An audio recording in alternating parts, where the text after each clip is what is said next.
Hello guys! Hello Leo! Welcome dito sa aking channel sa Palaran 888 Leo. Alamin natin ang weekly tarot reading mo sa linggong ito from February 5th. Sorry. Okay, Leo. Okay, so first two cards natin is cherishing self and sharing of yourself. Wow! So, dito sa barahang ito, resonated sila sa bawat isa kasi parang sinasabi mo dito na you're being generous this week, 'di ba? Yung siguro willing mong i-share yung sarili mo sa ibang tao, like yung energy, yung time, yung effort mo is willing mo siyang i-share sa ibang tao. Parang ganun. So, siguro magiging sobrang generous ka or siguro marami kang oras para ibigay sa mga tao sa paligid mo. Okay? And dito naman, sa first card is, nakikita mo dito yung cherishing self, is self-love to. Diba? So, posibleng sa linggong ito ay magpo-focus ka sa sarili mo.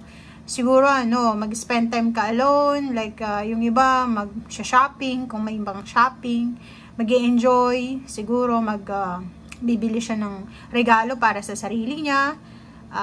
Focus siya sa health niya. So, siguro kakain siya ng healthy food or kung ano pa man siya.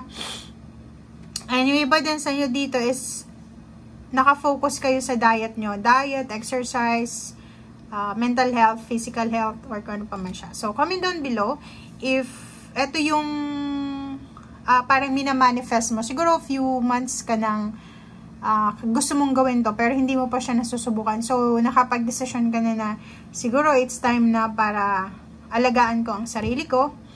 It's time na para unahin ko yung sarili ko, parang ganun. So, yun.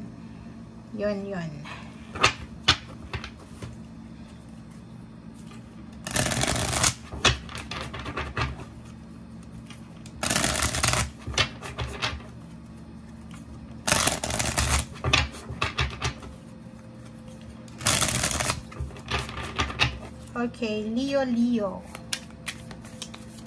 Oops. Wow. Maraming gustong lumabas sa'yo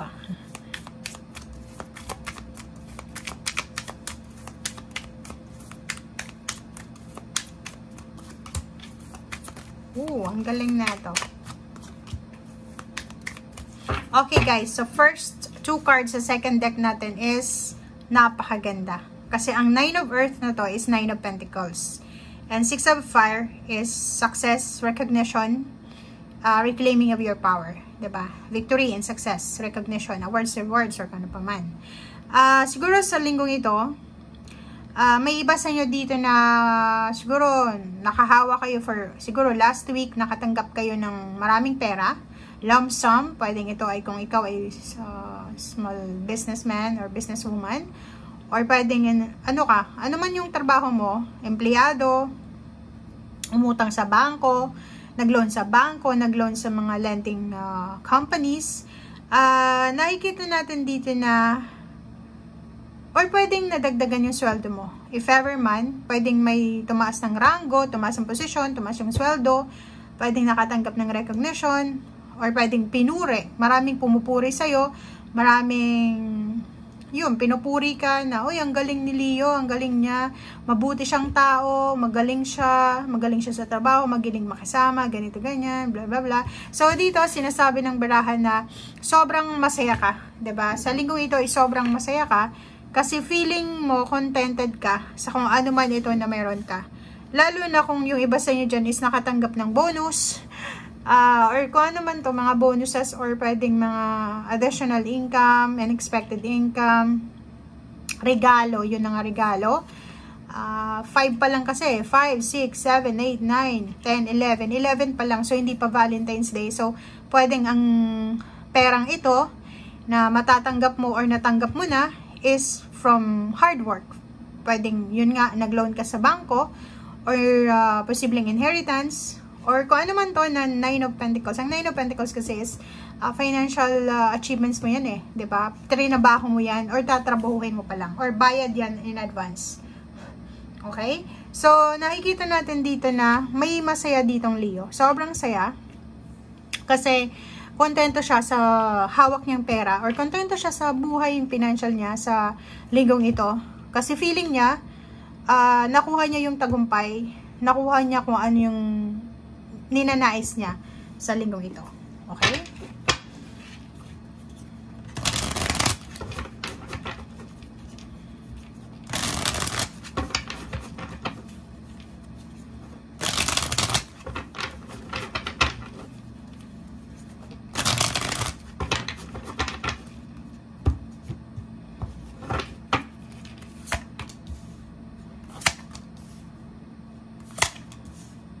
Diba, oh? Sabi ko sa'yo eh, double confirmation, yung 6 of Wands. So, double success.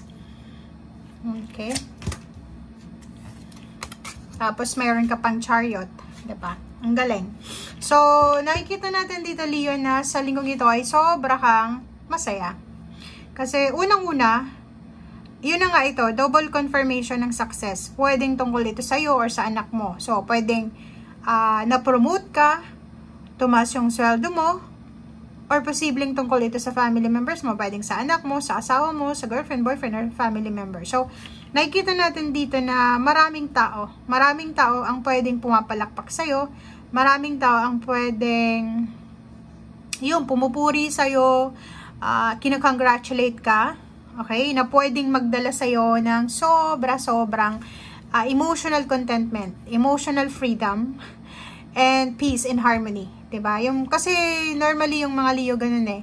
Ang mga karakter ng mga Leo is kailangan mong i-assure sila na ganun. Kailangan mong purihin. Kasi the more na pinupuri yung mga Leo, the more sila na nag-strive harder. Diba? Kailangan nila ng recognition eh. Kasi pag yung Leo hindi mo na-recognize, nawawalan sila ng interest. Parang ganun. So yun. And dito din, sinasabi ng barahan na may mga Leo na posibleng makatanggap ng pera or nakatanggap na.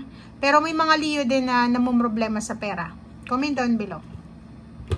Nakikita natin dito guys na if ever man na may problema ka sa pera, sinasabi ng Braham, make sure daw na wala tayong mga bisyo. Kasi kung may problema ka na sa pera, tapos yung bisyo mo like inom sigarilyo or kung ano pa man na sugal or sabong or kung ano pa man, if ever na yun yung inuuna natin, talagang mahihirapan kayo, lalo na sa linggong ito. So, sinasabi ng baraha, kailangan natin ng balanse. Okay? Huwag mong sayangin yung pera mo sa mga walang kwentang bagay. Kasi, makikita mo tong number 7 na battle wagon na to, is, ano to eh, chariot eh. Sinasabi ng chariot card na, para lang siyang revenge card guys. Kasi, ang chariot is, ibibigay sa'yo yung success, pero kailangan mo din na i-prove sa sarili mo na worthy ka sa success na to. Kasi pag hindi ka worthy dyan sa success na yan, pwede kang ibalibag na itong 2 kabayong yan. Diba? So, literal siya guys, na, for example, may mga taong nanalo sa loto, may mga taong sinwerte nanalo sa sugal or sa sabong, diba? Hindi naman tumatagal yung pera nila. Kasi bakit? Na-overwhelm sila eh. Kasi alam nila na hindi naman pinagpaguran yun, na hindi naman sila napagod. Parang, lalo na yung regalo diba? Pag binigyan ka ng regalo na pera, ang naisip mo agad is gastusin, ibili ng ganito ganyan. Kasi, hindi mo yung pinagpaguran eh. Binigay lang sa'yo. So, nakikita natin dito, i-prioritize mo daw yung success and victory na pinagpapaguran mo, Leo. Okay? Kasi mas mananamnam mo yung sarap galing sa hirap na pinagdaanan mo. Okay? And nakikita natin dito yung travel. Pwedeng yung iba sa inyo dyan, bumibili ng mga ari-arian. Pwedeng ganun. Or pwedeng yung iba gusto mag-travel, gustong mag-rent or bumili ng sasakyan. Or pwedeng yung iba sa inyo dyan, dalawa kasi yung confirmation ng 6 of Wands. So, nakikita natin na may movement dito eh. May mga possible na movement. May mga iba na magdedesisyon na magtrabaho sa ibang bansa or magdedesisyon sila na umuwi ng Pilipinas, magnegosyo na lang. Or yung iba naman sa inyo is lilipat ng trabaho. Or kung ano man to na iniisip nyo. Okay? And kung makikita mo dito sa Queen of Cups, sinasabi ng Queen of Cups sa'yo na may mga bagay-bagay ka na kailangan na kalmahin sa sarili mo.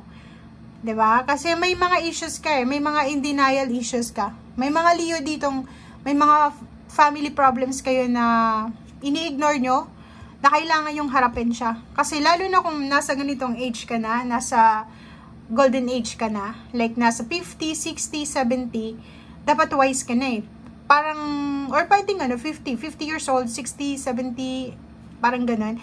Huwag ka na dapat na, alam mo yun, dapat priority mo na yung peace and harmony. 'Di ba? Dapat ikaw na yung maging mender ng peace ng family mo or ng katrabaho mo, hindi yung ikaw yung gagawa ng issues. Kasi yun yung parang magiging mitsa ng mga misunderstanding. Okay? So yun lang, yung iba. Pero hindi naman lahat. Okay? Thank you guys. Bye!